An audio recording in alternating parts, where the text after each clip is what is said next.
Hey guys, this is Brendan Trains here. Today I will be doing, this is my first review of a model train, and this time I'll be reviewing the MTH Railking Imperial Line Southern Pacific AC-12 cab board. I did say in the comment of the previous running session of the New York Central the 20th Century Limited, I did say I would be reviewing a model train and that none of you guys knew about. Well, this is not the engine I was supposed to review. Originally, it was supposed to come in today, but unfortunately the shipment was delayed. So that means I had to come up with an alternative, and well, here we are with the Southern Pacific cab board here. Now, there's one thing I else need to mention is that I looked on YouTube and I could not find any videos of this particular cab board with the gray boiler and red on it. I don't know why. I don't think many people like this paint scheme. I personally do. Now, in real life, the cab boards were never painted in the red roof and the gray boiler. However, some of the earlier cab boards, I believe, when I saw in books, they did have the gray boiler. I don't know if they have the red roof on top, though. But all in all, it really doesn't matter, because this is a great engine, and I will be reviewing it to you. But today, before then, we're going to talk a little bit of history about this engine. So, the cab board wasn't any particular type of steam locomotive.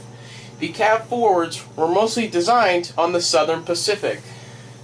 Of over 265 cab boards were built in the past 20 to 25 years, in the early 1920s, and the last one was made, I believe, in 1943 or 44.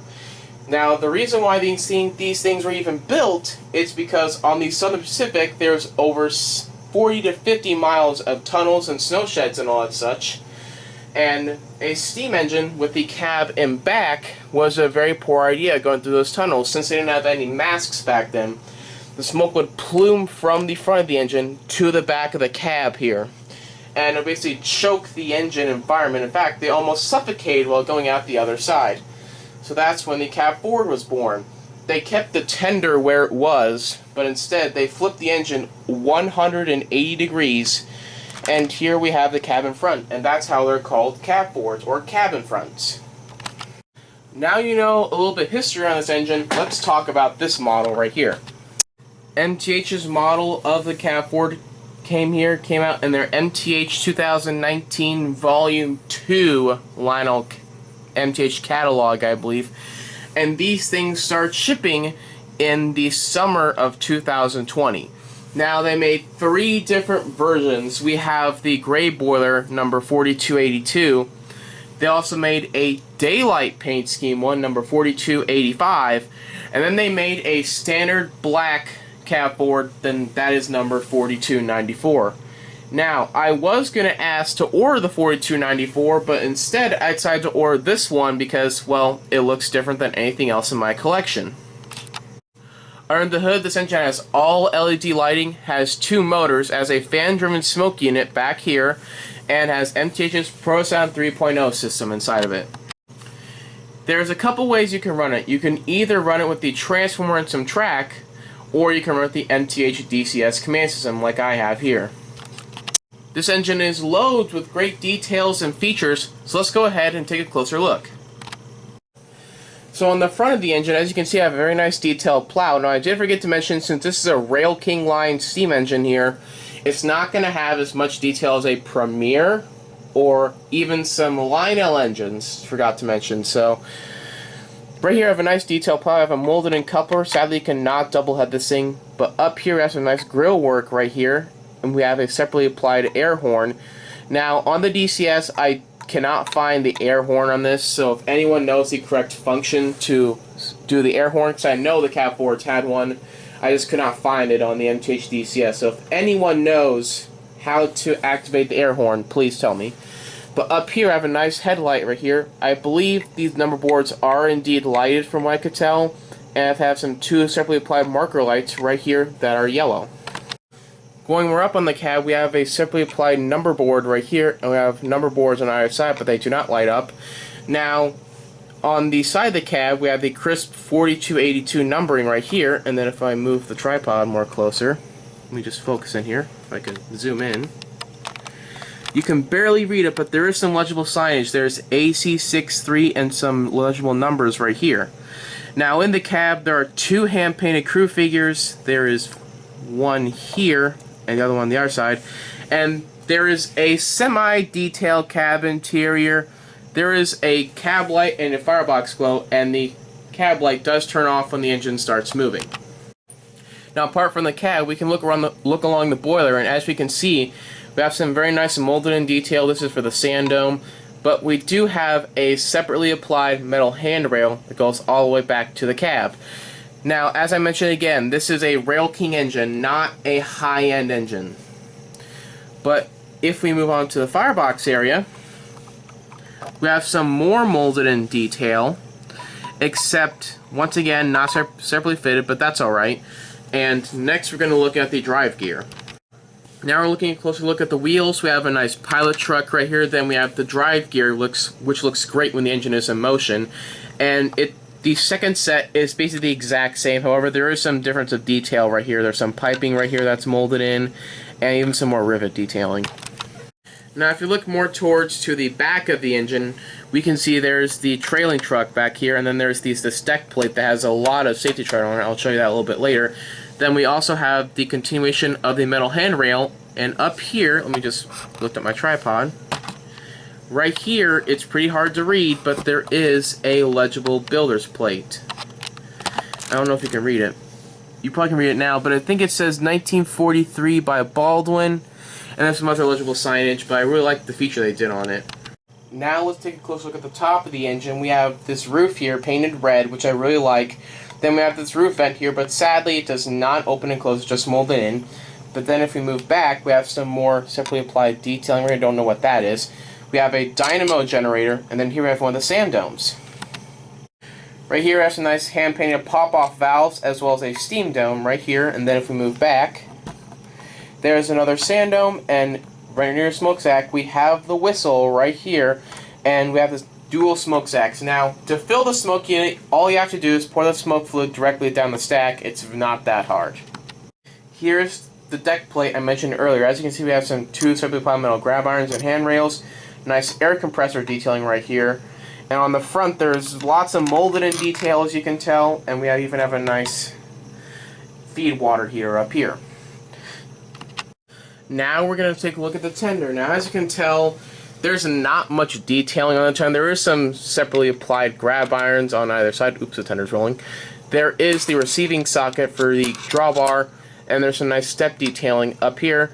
There's the door detailing, which is not that much. It's just molded in. And if I roll up the tender, you see a very nice Southern Pacific lines along the side, right here. And there's also some legible signage right here, and it says how much gallons and water it can hold. Now, on the trucks here, there's chains connecting them, which I really like the detail feature they put in that. Now, all the trucks do have chains. Here's the top of the tender, which, as you can see, there's not much detailing because this burns oil. The cab forwards burned oil. So I have a nice oil bunker right here. We have this piece. I don't know what that piece is. Can someone please tell me? Then if we move back, we have some more nice molded in detailing, I believe. I don't know if they are separately applied. I don't think they are. Then we have these molded in water hatches, but sadly they do not open.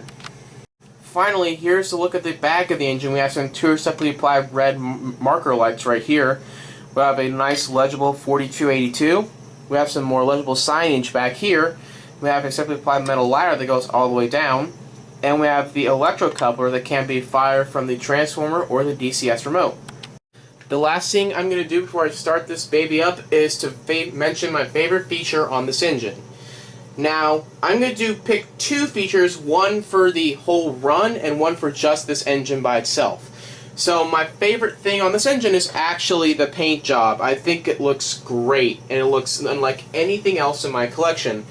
Now, for all the cab forwards of the run they're doing, the 4294 and the 4285, my favorite features is the whistle. It sounds great. They did a fantastic job with it, and I think you'll agree when I start this thing up.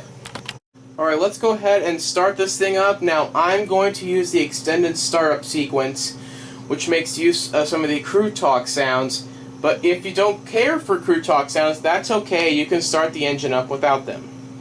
Let's get her steam.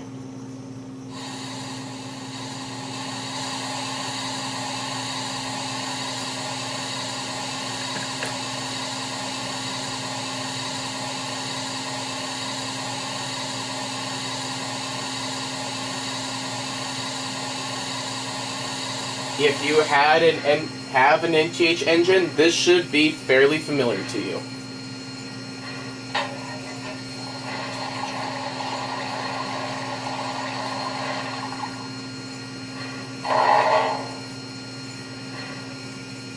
I'll oil around and check the bearings and rods.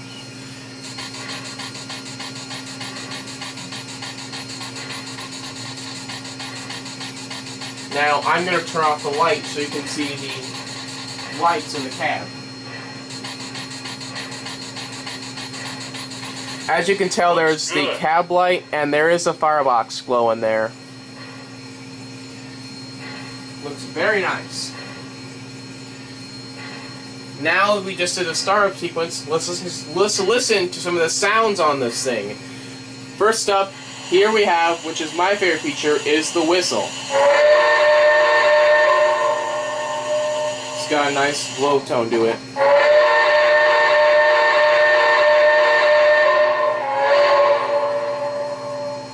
Now, there is some different whistles you can do on this thing.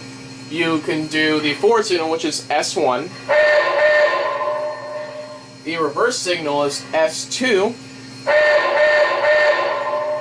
And we also have the crossing signal, which, now what's kind of cool about the crossing sound is that at the end it goes to a very low pitch.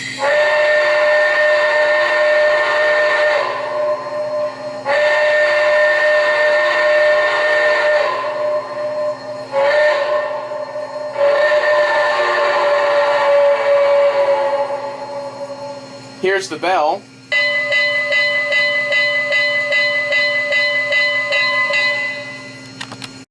Now, there is some awesome crew dialogue, but I'm not going to show you that until later in the video when I run the engines. So anyway, let's go ahead and move her on out.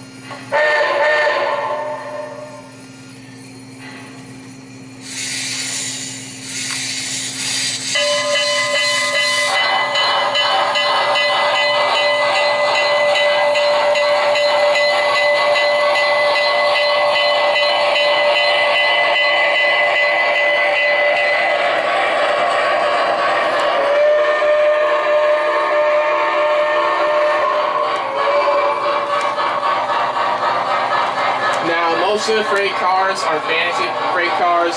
The first cars are Pacific Crew Express cars, so they're accurate to what the cab board holds. So in the meantime, I'm just going with mixed freight. So take it easy, it'll be okay.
There's another load over the hill. Another night in Sparks and we'll mark up for a run back to Roseville.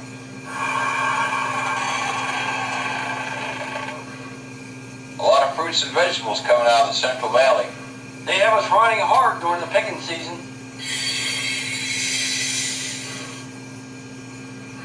There's a good chance that we can sign up for empty reefers heading west. That'd be a nice run, and the weather should be good tomorrow. Let's hope we are high on the seniority list for tomorrow. You never know who's ahead of you when you come in on an extra. There's our signal to cut loose from the train. Let's go get the caboose, head to the roundhouse, then to the steakhouse. I think a stop at the boarding house is in order before the steakhouse. Don't you want a bath first? Well, let's get going.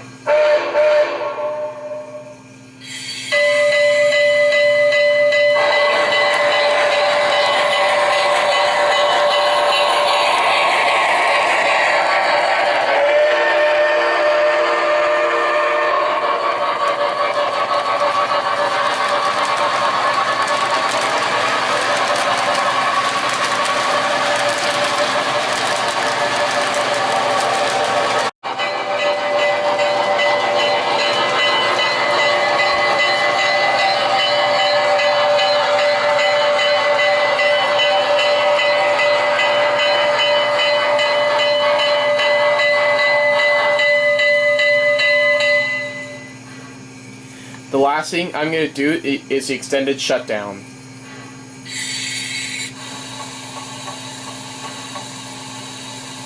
I'm going to blow her down. Clear? Clear.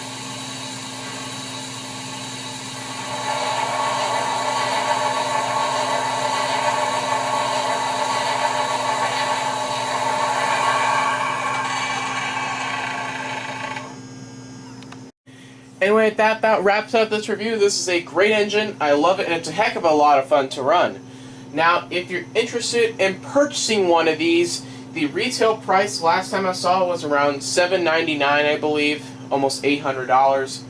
But if you go through a good dealer from MTH, you get a pretty good discount off that retail price. Now, you better want to be quick, because 6 months late, I did the review, and these things are barely found now on stores. So, and this is the last run MTH is going to do the cab forward. So, if you love the cab forward, this is your last chance to get one. Now, like I said, other than the gray version, as you see here, there is a black version and a daylight version.